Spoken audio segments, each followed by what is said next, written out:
చెట్లు గీయరాని కార్మికులకు లైసెన్సులు ఇస్తున్నారని, అసలైన గీత కార్మికులకు అన్యాయం జరుగుతుందని కామారెడ్డి జిల్లా బాన్స్వాడ మండలం మొగులన్పల్లి గ్రామానికి చెందిన గీత కార్మికుడు విఠల్ గౌడ్ ఆవేదన వ్యక్తం చేశారు. మొగులన్పల్లి చివారిలో తనకున్న 1 ఎకరం 10 గుంటల భూమిలో హరితహారంలో భాగంగా గత ప్రభుత్వం 2015లో ఎక్సైజ్ శాఖ ఆధ్వర్యంలో 500 ఈత చెట్లు ఇవ్వడం జరిగిందన్నారు. అదనంగా నా స్వంత ఖర్చుతో 1000 చెట్లు కలిపి మొత్తం 1500 చెట్లను 5 లక్షలు అప్పు చేసి పెంచినా తీరా ఇప్పుడు లైసెన్స్ కావాలని ఎక్సైజ్ శాఖ సీఐకి సూపరింటెండెంట్కి దరఖాస్తు చేసుకోగా సీఐ నీకు సొసైటీలో సభ్యత్వం లేదు, నీకు లైసెన్స్ ఇవ్వటం కుదరదని దురుసుగా సమాధానం చెప్పారన్నారు. ఈత చెట్లు ఇప్పుడు గీతకు రావడంతో కళ్ళు గీసి అమ్ముకుందామంటే ఎక్సైజ్ శాఖ వారు లైసెన్స్ ఉన్నవారు మాత్రమే అమ్మాలని, లేకపోతే కేసులు చేస్తామని అనడం బాధ కలిగిస్తుందన్నారు. 10 సంవత్సరాలుగా పెంచి పోషించి ₹1,00,000 అప్పు చేసి నష్టపోయానని వాపోయాడు. ఎక్సైజ్ శాఖ ఎవరు లంచాలిస్తే వారికే లైసెన్సులు ఇస్తున్నారని, ఇలాగైతే అసలైన కార్మికులు రోడ్డున పడతారని ఆవేదన వ్యక్తం చేశారు. తనకు సరైన న్యాయం జరగకపోతే ఎక్సైజ్ శాఖ ముందు బైఠాయిస్తానని చెప్పారు.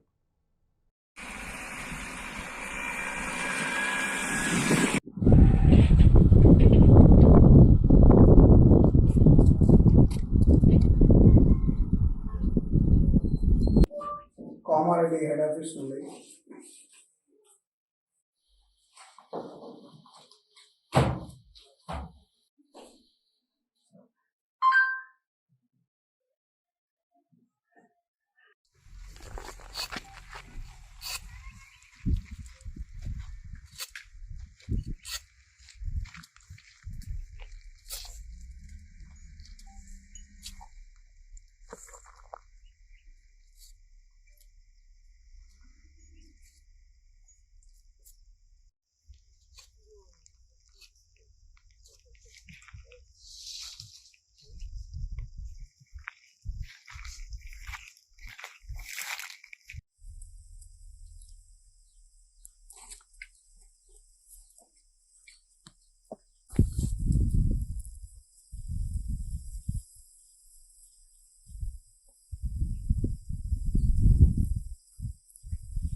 చెట్టు కేసుకొని నిలబడాలా?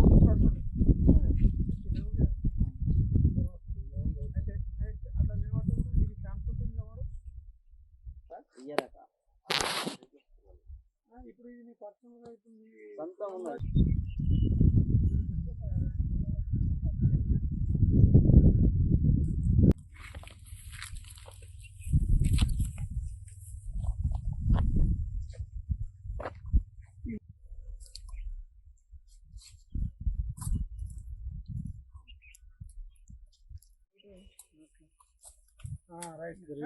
ఇటు మొక్కం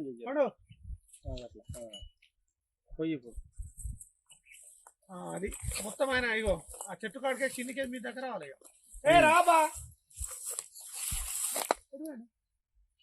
ఉన్నది ఒకటి వీడియో పోస్ట్. ఓకే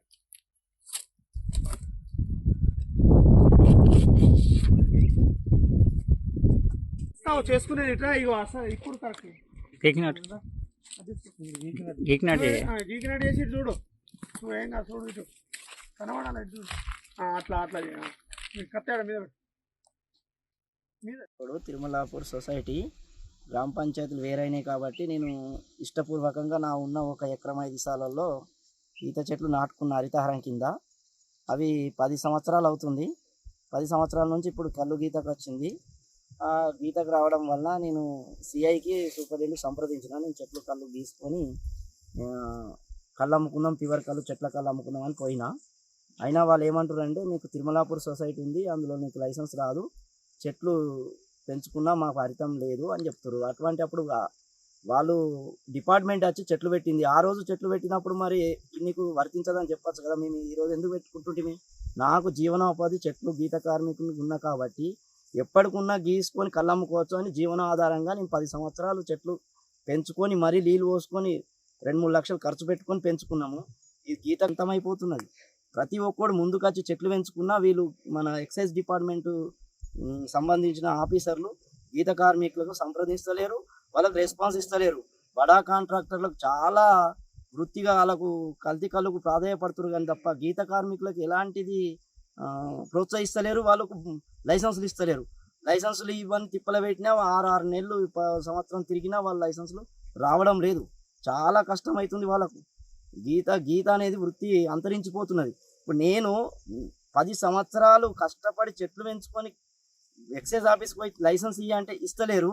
అటువంటి అప్పుడు మూడేమవుతుంది, ప్రతి గీత కార్మికునికి ఈ గీతలు అనేది వృత్తి మనకు రాజకీయ పరంగా ఏ అండదండలు లేక చాలా గీత కార్మికులు అంతరించిపోయి ఏడో వాడు గీతం ఇడిసబెట్టి ఏదో ఒక పనిలో వెళ్ళిపోతున్నారు తప్ప వీళ్ళు గీతకు ప్రాధాన్యం ఇస్తలేరు.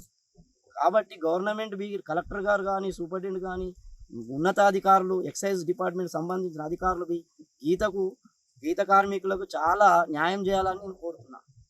ఎక్సైజ్ సిఐ దగ్గరికి లైసెన్స్ టీఎఫ్టీ కోసం పోతే నేను లైసెన్సు ఇప్పియండి అడిగితే నువ్వు సొసైటీలో 2,40,000 తీసుకున్నాను అని వాస్తవంగా మాట్లాడుతున్నావు కదా, అది రుజువు చేయండి, నేను దానికి అంగీకరిస్తా, ఏదైనా సిద్ధమే, నువ్వు అట్లా పుకార చేసి మమ్మల్ని మా బలోపేతం చేయకు, నాకు ఇబ్బంది పెడుతున్నావు, అది రుజువు చేయండి, నేను దేనికైనా అంగీకరిస్తా. అటువంటిది ఏం లేదు. సొసైటీలో నాకు నెంబరే లేదు, నాకు డబ్బులు ఎట్లా ఇస్తారండి? మీరు ఒక సిఐ అధికారులు, మీరు ఎక్సైజ్ డిపార్ట్మెంట్ లో సిఐ ఉంది, మీకు సొసైటీలో మెంబర్షిప్ లేని పైసలు ఇస్తారని మీరు బలోపేతం చేస్తున్నారు కానీ తప్ప మీరన్నారు ఇంకా మీకు 40,000 ఇస్తున్నారు, 60,000 ఇప్పిస్తారు, ₹1,00,000 ఇప్పిస్తాను. ఒక గీత కార్మికునికి అంచువేసి పైసలు ఇప్పించి నువ్వు బలోపేతం చేస్తున్నావు తప్ప నేను గీత కార్మికుని చెట్లు గీసుకుని కళ్ళమ్ముకుంటా అంటే సహకరిస్తలేవు కానీ పైసలు ఇప్పిస్తా 40,000 40 ఇప్పిస్తానన్నావు కానీ నేను 2,40,000 రుజువు చేపియండి, నేను దేనికైనా సిద్ధమే. ఖచ్చితంగా సిఐ గారు ఇది మీరు రుజువు చేపిస్తే నేను దేనికైనా అంగీకరిస్తా, లేదంటే మీరు రాజీనామా పెట్టాలి.